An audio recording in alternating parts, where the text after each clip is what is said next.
So that's what Republicans are doing this morning. They're, trying to lick Donald Trump's boots under the Resolute desk. And the fact that it's Richard Nixon's family, by the way, makes it just chef's kiss. I got to say, just watching the White House, be bulldozed. Yeah. That made me physically sick. Isn't that sick? And then they talk about Theodore Roosevelt. Well, he did this back in the day. This is under completely different circumstances and a very different president. And they're trying to make shut down at the time. Exactly. That's exactly what I was just going to say, Ryan. When you look at the state of affairs of where this country is in right now, and they're worried about some stupid ballroom, and you see images of the White House being, bulldozed down, and Donald Trump, once again, I know this will shock so many people, lied and said this wouldn't affect the actual White House that's put in place right now. That was a lie. He lied? Oh my God. Who could believe it? And by the way, why he's doing this, he's also signing deals to buy meat from Argentina. I saw that. Who, by the way, he just sent $40 billion to. Yeah.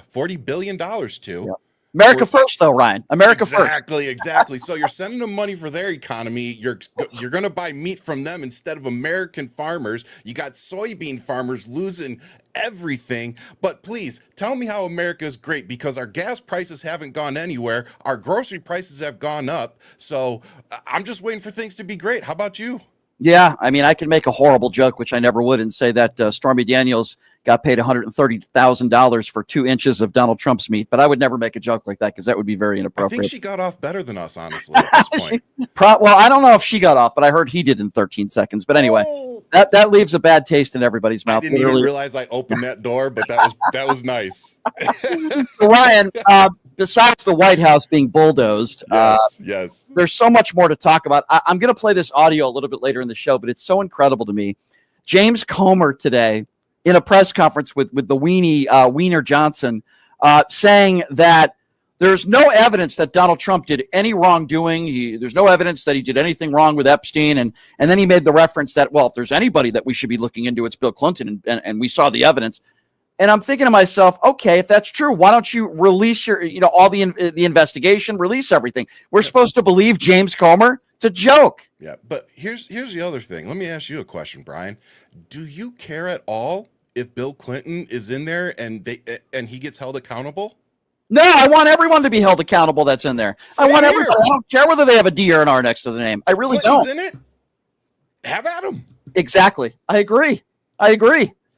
But we're supposed to believe James Comer, the guy who's been saying for how long now, the Biden crime family. How did that investigation go down? I mean, it's such a joke that the politics, the partisan politics that they're being played. And again, I'm saying, if you have evidence that Bill Clinton did any wrongdoing, then release the Epstein files. How many times do we need to say it? Yeah. Again, it's just everything he is doing is to cover up for something else, or to distract from something else. Like today, Virginia Giuffre's book came out. So just reminding everybody, go to Amazon before one of two things happens. One, it sells out. Two, the Trump administration has it removed from bookshelves. So make sure you go get it, because we're probably never going to see the Epstein list. So that might be the closest we're all going to get. I just ordered mine today. I think you're right about that, and I'm glad you did that. I go to these. Let's talk a little bit about these No Kings protests. Yes. And we're looking at somewhere around, as you know, Ryan, 6-7 million people. Yep. That were protesting peacefully across the country. No arrests made by families, but yet there were over 20 arrests made by all MAGA agitators, one of whom, I got kicked out of the rally here in Henderson because he went after me because I called Charlie Kirk a piece of crap, which, by the way, he was. And they go to, well, these are just a bunch of old hippies that, are smoking weed. And then they turn to, these are violent Hamas defending criminals, and the left is so violent. Now they're already back to, well, these were just a bunch of old white people. It's almost like they can't even, stick with one lie. Well, they can't. And the funny thing is now they're sitting there saying it's all white people. If you look out at any of these Charlie Kirk things or Trump, it's just a wave of white people. Now, let me help some of you. Two things. Number one, that was 6-7 million. That was the largest protest against a U.S. president in American history. So let's start there. The reason that was only 7 million is because not everybody could show up. I was coaching a soccer game at the exact time that everything was going on, so I couldn't show up. But, you know, when I got home, I amplified as much stuff as I could.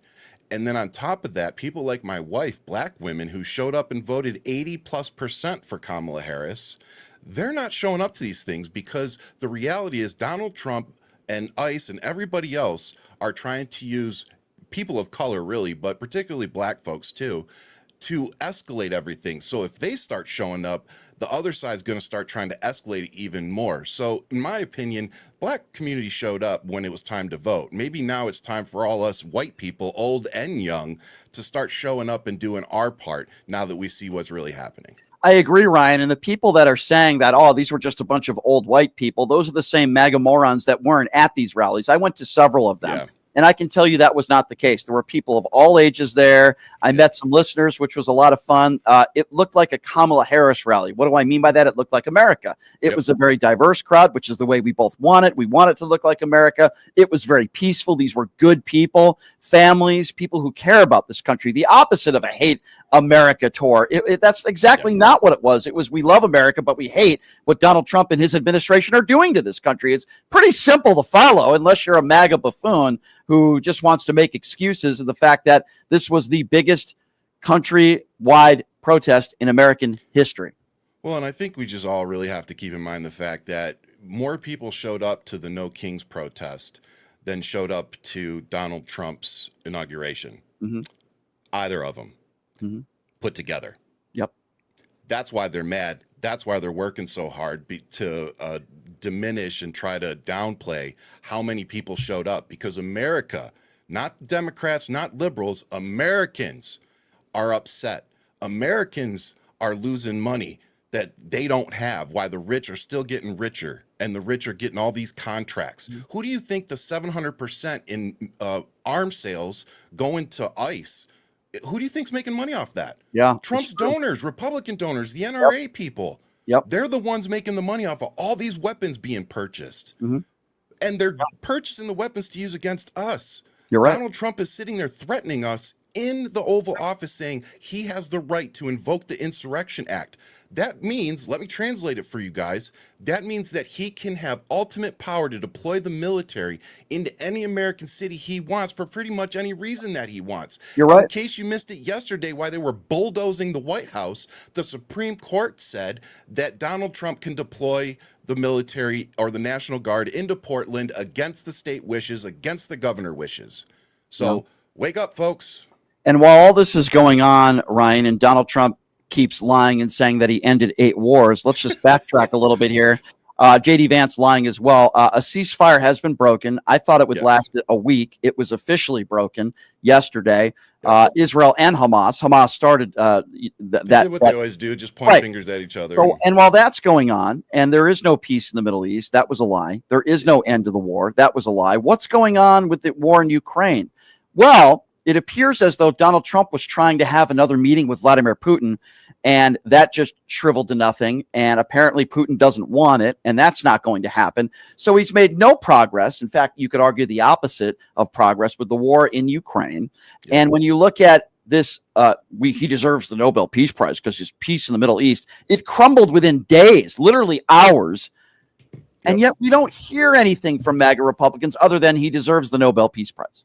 Well, and the best part, too, is that they're sitting in the White House right now. The family of Richard Nixon presented Donald Trump with the Richard Nixon Foundation's Architect of Peace Award. So that's what Republicans are doing this morning. They're, trying to lick Donald Trump's boots under the Resolute desk. And the fact that it's Richard Nixon's family, by the way, makes it just chef's kiss. Again, the fact that we have the President of the United States going back and forth with Zelensky in Ukraine, saying, "Oh, we need to help them. Oh, Zelensky just needs to give up some land. Oh, I'm really upset that Putin and Russia did that. Oh, it's Zelensky's fault." Like, dude, pick a freaking lane. Yeah, I agree. And J.D. Vance lying in Israel yesterday. Oh, it's absolutely insane. And Ryan, a lot of people on the right get upset when I bring up January 6th still. And there are reasons why I bring it up, because I talk about hypocrisy on the right. And here's another example of not making America safe. I'm sure you heard this story. about this this dude who apparently sent terrorist death threats to Hakeem Jeffries. And this was one of the people, a January 6th insurrectionist, one of the people that Donald Trump pardoned. And he has sent terror, according to Donald Trump's own DOJ, the FBI, saying that this guy sent terrorist death threats to Hakeem Jeffries. He's now behind bars. Why isn't the White House talking about that? And when Mike Johnson was asked about it today, what was his normal answer to something like this? Oh, I don't know anything about that. Yeah, let's just wait and see. Blah, blah, blah, blah, blah. Now, and again, the hypocrisy of it all. If it was a Democrat, would they be waiting to see? Very true. No. Very true. Letitia James, as soon as she's indicted, she's guilty and she's in a lot of trouble. When a MAGA Republican is indicted or Donald Trump, he's innocent. It's a weaponized DOJ. Political persecution. Yeah. But a Democrat who is indicted, she's guilty. She's 100% guilty. Well, you know, and I just want to remind everybody too, stand back, stand by. Remember when he said that? I do. Yep. We're now seeing seeing why he refused to disavow himself from those folks, because he needed them. He knew he was going to need them. Yep. And this was all part of it. Like, again, 7+ million people showed up to, I think it was 100+ American cities the other day. And guess how many state buildings or just private property in general was destroyed? Yeah, that's a good point. 0. Yeah.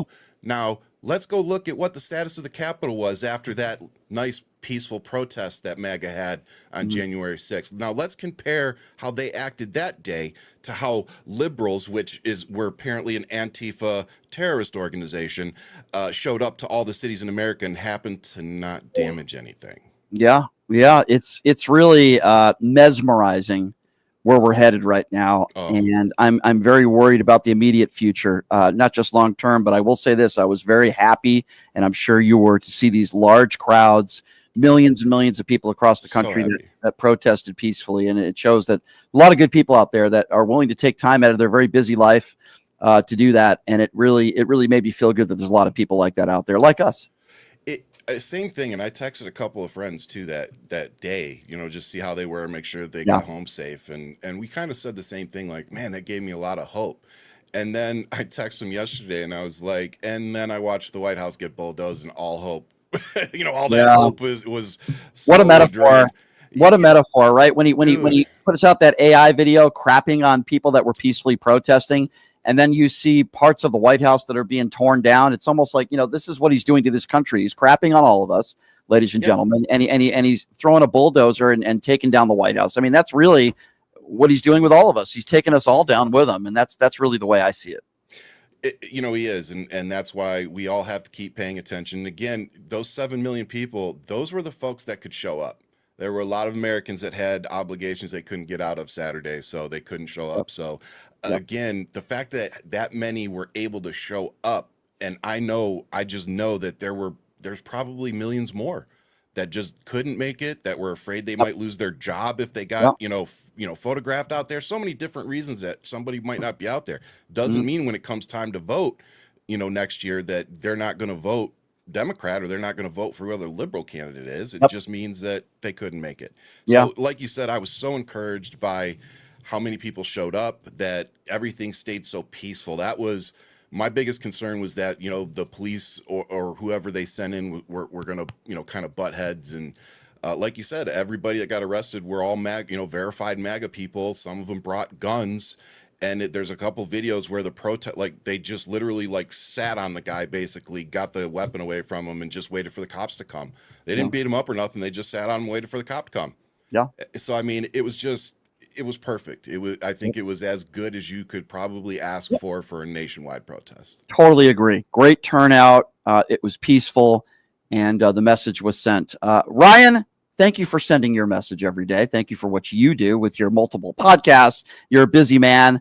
I want you to keep up the great work, and wish me luck, because I'm going to be debating Tim Pool on Friday. So that's I'll be tuning in and watching for that. And NDC too is going to be the debate. Yeah, so, I had what's his name, Alex Stein, on yesterday. That prankster. He's the guy who, you know, big booty Latina, when he was going after AOC. Oh, yeah. Harassing. Yeah, that guy. He's up there with Myron Gant. You want to talk about some characters that I'm going to be up against in DC? Holy smokes, man. Well, Ryan, better you than me, brother. Yeah, I'm going to suffer through it. But Ryan, always appreciate your time, my friend. Thank you so much for coming on. Yes, sir. And we'll talk to you soon. Okay, buddy? Absolutely, man. All right. Thanks. There you go. Ryan Shead, everybody. He does a couple great podcasts, and really glad that we are buddies. And I always enjoy it when he comes on the show.